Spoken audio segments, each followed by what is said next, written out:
All right, well, everybody, welcome to another episode of Qumulex Radio. As always, I am Josh. This is my friend and coworker, Aaron. I've also realized that on my monitor, I'm always pointing in a direction that will not be the direction you see on video, but you get the idea. You get the idea. Anyways, we really enjoyed our guests last week, and also just want to thank everybody for watching. The numbers are growing, and we appreciate all the comments and suggestions we get. But so today it is just Aaron and I. So we're just going to do kind of a classic, just the two of us. And we kind of spun the topic wheel, and we came upon the idea. So I think the one sentence question is, has cloud adoption already occurred in security? And so I guess I will add a little clarity, to what I think the discussion ought to be. I mean, certainly everyone's going to have a different benchmark of what that means. I don't think from anything that I've seen numbers wise that cloud is necessarily even half of the volume or what's out there in the industry. So I don't think it's really a question of whether cloud-based solutions are the most dominant versus on-prem based solutions. But to me, what the question means is I feel like for over a decade now, there has been this talk about cloud is coming. What's your cloud adoption strategy? How are you going to get to the cloud? Are you going to adopt the cloud? Is cloud going to work out? All of these kind of questions. And I think in my mind, before I kick it over to Aaron, I kind of feel like we're already past that. So regardless of what this benchmark is going to be, as far as like cloud is more dominant than on-prem or cloud is the preferred solution for everyone, in my mind, I think something different has happened where I think cloud is just accepted in this world, and that includes this industry. And I think that all of the cloud solutions, even those that are more established, are newer products than maybe some of the entrenched legacy on-prem products that have been around for 15, 20 years. And I think really what customers are looking for is, what features or what functionality am I looking for is what the customer's thinking. And I think we're not at a point now where people are trying to say, well, I should think about cloud and what cloud is available. I think they're just looking to solve certain problems or get certain functionality. And I think we're kind of maybe just beyond the stigma, excitement, good, bad, depending on what angle you're coming from. I think people are just looking for solutions. I don't think cloud is a buzzword anymore. What do you think, Aaron? Yeah, no, I'm in agreement. I feel like, the industry as a whole is kind of taking a kind of a strategic, I would call it, approach to cloud where we solve some problems, like you said. I wouldn't call, I don't know, when I think of cloud, the first thing that comes to mind is, you know, eliminating on-premise devices and, moving those servers, from a kind of like, let's think Office 365, for example, right? That used to have that on a server. It used to, various Windows services, whether it's, email or Mm-hmm. file sharing, whatever the case may have been, that would have resided on a server at the branch level. And then all your employees would, what typically VPN back into that branch to then access those resources if they're remote. So that cloud model, eliminated hardware. You then had this, cloud-based service where you then connect to through a portal. Um, and, you know, it just kind of simplified life. And it also moved from like it also changed the licensing models as those services, Uh-huh. are related to that. But so security, you'll never move away from physical devices. In fact, cloud has different meanings to different manufacturers, different Agree. installers. It could involve, ripping and replacing hardware to achieve cloud. It could involve, having to employ additional hardware to achieve cloud. So it's like, yeah, it's an interesting approach. But I feel like, to your point, we solved some problems. Video surveillance, for example, was one of the first adopters. We saved, I would call tech hours. We saved some tech hours. reducing some barriers and some complexities involved with redundantly recording offsite. Cloud is a no-brainer when you see that spec requirement come up nowadays. Access control, it's a little bit different. There are some products out there that will go right from panel to cloud, which is a great innovation. Again, creates some additional complexities out in the field, but it solves problems. It presents other problems, but it solves problems. And alarm monitoring, that's another kind of aspect of security that was probably one of the first cloud initiatives I personally was introduced to. There was a lot of vulnerabilities telnetting into alarm panels to push configurations and stuff. So for me personally, that was one of the first big transitions I saw as a technician. But yeah, I mean, everybody has a different perspective. Yeah, I was very involved with the IT world in the late 2000s, like 2008 to 2014, which was kind of the beginning, and then the full swing of cloud in that world. And that I remember a lot of conversations about, what's your cloud strategy? How are you going to go to the cloud? Is this cloud based? Is this, and it was always a big topic of conversation until the day it wasn't. And I'm seeing some similarities, I guess, between that. And interesting, you mentioned as far as like, your idea at one point, or maybe you meant that it was now, is, to be fully in the cloud means there's nothing locally. You actually still had some amount of infrastructure locally in the IT, even if you were fully cloud. But the other thing is, I still get a lot of these, IT trade magazines and, email magazines and stuff that I read a little bit. And over the last couple of years, there's actually been a huge movement towards what they call hybrid. Gee, who's ever thought of that? So the same way that in security, you may have hybrid and then you have like a local gateway, which is, again, as I was just saying, that's how we work in our current state. Later, you'll have the option. There's kind of been a push in IT for that as well, saying, hey, and this has been a question in a lot of articles, does everything have to be in the cloud? So again, I think cloud is starting to mean, or should mean at this point, that there's a cloud component to it, especially how it's managed. So a big thing with cloud is, I'm going to the service and I can manage everything from wherever I'm at, and it's very scalable because I can have all the sites I want to have, versus pre-cloud, you had to VPN in, or use some method, and you had to dial directly into that box. And then you were kind of your own personal cloud if you had a lot of sites. Well, now I'm going to dial into this other box. But now I have the capability, that all of these can be talking to the cloud service. I can log into the cloud service. I can manage all of them. And from there, I think there's options as far as how much of what you have is in the cloud or not. I do think we're a little different than the email example that you chose, which was actually a big one for me. I mean, I still remember first taking our company email from, on-site servers where we used Exchange and moving that into the cloud. And I remember at that time being a little scared. And now that's definitely the best way to do it. And in fact, I'd feel completely vulnerable with an on-site email server. Sure.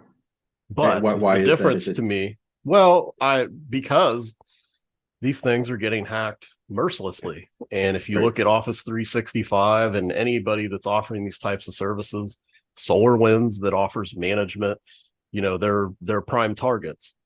And I managed a smaller business that was under 200 people, and I did not have the resources that Microsoft has, and Microsoft still gets into some issues with the email is more vulnerable just because of the phishing and the interaction, and a lot of these other things. You can put up your walls and there's no reason for anyone to get past them. With email, there's always a front door, and a lot of the trouble comes in the front door, not the back door. So I think just trying to keep all that stuff secure and safe as well as up to date, it's just a nightmare, and I feel like if I were to check the release notes on my Office 365 accounts, I would probably see daily patches. Oh, absolutely. Absolutely. Yeah. Multiple times a day, in fact. Now imagine doing that with your small staff of IT Sure. people internally. It's just not achievable. So that's why I would not feel comfortable doing that on site. But where I was trying to go with that is the fact that, when you're dealing with email being in the cloud, you're dealing with a situation where everything can be produced externally. So even though I may have a business and then I have a site and a facility, people can write emails and they're writing them straight into the cloud. If they're using the thin client version and not maybe Outlook, for example. Sure. And then that goes to the recipient. It travels through the internet. All that data is basically generated and transmitted via the cloud. When you look at security, as you're saying, I mean, there's so much stuff that's on site. There has to be. I can't right. take the security cameras home and then still somehow magically see what's going on at the office. So I think there's always going to be a difference maybe between how IT can handle cloud versus security, because there's always going to be an on-site component to that. But again, IT is working backwards now and saying, okay, maybe not everything has to be in the cloud, and maybe there should be some amount of local service, just not nearly as many servers as we used to have on site. And they're kind of falling into a model that honestly I feel like is a lot like ours. Sure. So I think we're not the only one that does this, but by having that gateway in place, I think it offers maximum flexibility. But I do like the fact that down the road we'll have an option for customers that maybe just don't want that for whatever reason. But it all to me gets to the heart of, again, I feel like it's less about cloud, but it's more like, can I store my video in the cloud? How long can I store the video in the cloud? And are my access control events going to be stored in the cloud? Am I going to have access in the cloud to see all of my sites? I mean, I think customers are starting to ask questions that are more really around functionality and what they want to achieve versus just the novelty of, am I buying a cloud system or a traditional one? Right. Yeah, no, I agree. I think that, taking our approach, we have a lot of the positive attributes of cloud, meaning like, for example, yeah, we still go to market with the physical gateway that goes to every site. But that gateway is always up to date, so going back to your security concerns, we do push very frequent updates to ensure that, security is in the forefront. The other aspect of that is connectivity. That was, I think that was one of the early kind of characteristics of cloud that everybody was very attracted to. You had multiple sites and, what were you doing traditionally? You were maybe had an Excel sheet, you're using TeamViewer to get to this guy, you maybe had a VPN connection into this guy, and, you're managing a spreadsheet essentially of passwords and IPs and what have you. And now these systems make that, easy, more accessible, being able to configure, or just some highlights that immediately come to mind. I also see like an adoption, just kind of switch gears. A lot of the on-prem players, I'm starting to see them adopt, like reverse proxies. So they're still using that client server architecture, but then they'll have a web portal to kind of, feed information to those on-prem systems. So I'm seeing that as well. And that's kind of gaining steam in my opinion. But yeah, I think there's a lot of companies out there that are taking different approaches, whether it's spinning up, an instance of their client server architecture in AWS or Azure, to, flat out cloud first development. They're using containerized services and they're building something from the ground up. There's a lot of different approaches to get the physical security industry, to the cloud, and kind of just circling back to our conversation last week. I think there's a lot of innovation happening right now, for sure.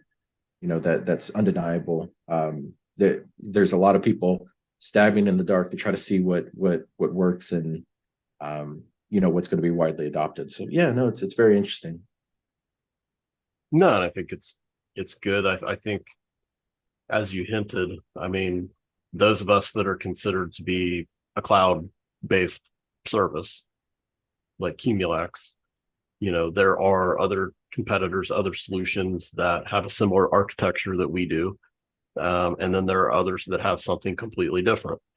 And I feel like you see in both examples where we're all sort of developing to where there's sort of that option or that flexibility to use, either approach depending on what is best for you. I think it all goes back to, innovation sort of amongst competitors or amongst competing solutions, that innovation. I think we kind of all make each other better, and I think, I don't know. I think it's just interesting, kind of goes back to, I guess, last week when we were talking, where sometimes you hear that, security is the technological stick in the mud. We're 10 years behind and all these kinds of things. Yet you kind of see other more advanced, so to speak, solutions like IT that, is one of the first to the cloud, or really is the first to the cloud. Now you see they're kind of coming back and doing things that we do. And, I just think that, innovation, it comes from a lot of different sources. A lot of people affect each other. I think that drives further innovation, drives improvement for the customer. I think it's all very good, but in the spirit of the question we were asking to have this conversation, I mean, I guess maybe the question is not as clear as maybe I would have hoped. Yeah, no, I think if you were to say, cloud-based solutions, yes or no, have we already reached the point of full adoption? Probably that would not be true, because I don't think we've even achieved the place where we're half of what's installed out there. Sure. I don't know the exact number, but it's probably somewhere between 30 and 40% are cloud-based now and growing. So I think from that perspective, I think you'd probably will say, well, no, not yet, but it's getting there pretty quickly. But from the perspective, are people concerned with whether it's cloud or not? Are people concerned with labeling it cloud? People being concerned, is cloud the right way to go? I don't know. I don't feel that that's the big question anymore. I feel like it's kind of like with my banking. I don't really ask if my bank offers cloud access to my account. I just kind of use it. I know that I can go and I can log in, and I can also use my mobile app. And I don't know that I'm really thinking about the fact that there's a cloud component to that, because it isn't really what matters to me. What matters to me is how it works. And I guess that's what I kind of think that that means to me, whether it's been adopted or not. And to me, I think we're there. I think people are really just more concerned with, how do things work, and they may have specific aspects that they think of, like, hey, I'd like my video stored in the cloud because I want to make sure nothing can happen to it, for example, or I want to be able to have a whole lot of storage for certain types of environments, and I don't want to have like a giant room full of really hot servers with hard drives, to maintain that. Right. That's only one example. Everybody would have a different example, but I think they're looking for certain functionality and not necessarily looking to just buy something with a cloud sticker on it. And to me, that's progress. I think that's good for us. That's not bad for those in the cloud world. I think that's good. It means that we're making a lot of progress, and now customers are seeing, okay, here's the type of functionality or features that I want. Sure. Absolutely. So I win. Yeah. I win as always. I always win somehow. I was gonna add a point, but then I was like, I could carry this on for another. No, 10 go minutes. ahead. No, go I ahead. agree, and you're closing. Yeah. Going back to just your original statement, it all depends on the problem that we're solving for our customer and what solution works best for them at this time. It's exactly it. Yeah, I was right. Thanks for saying. I like how you said that I was right. Feels good when you say it that way. Yeah. All right. Well, this is why we need more guests, because otherwise I'll just sit here and tell everyone how right I am and pretend like there was some argument there wasn't. All right. Well, good. Well, I mean, it was good talking to you as always. Absolutely. And for all of you watching out there, thanks so much, and tell your friends, and we will see you next time.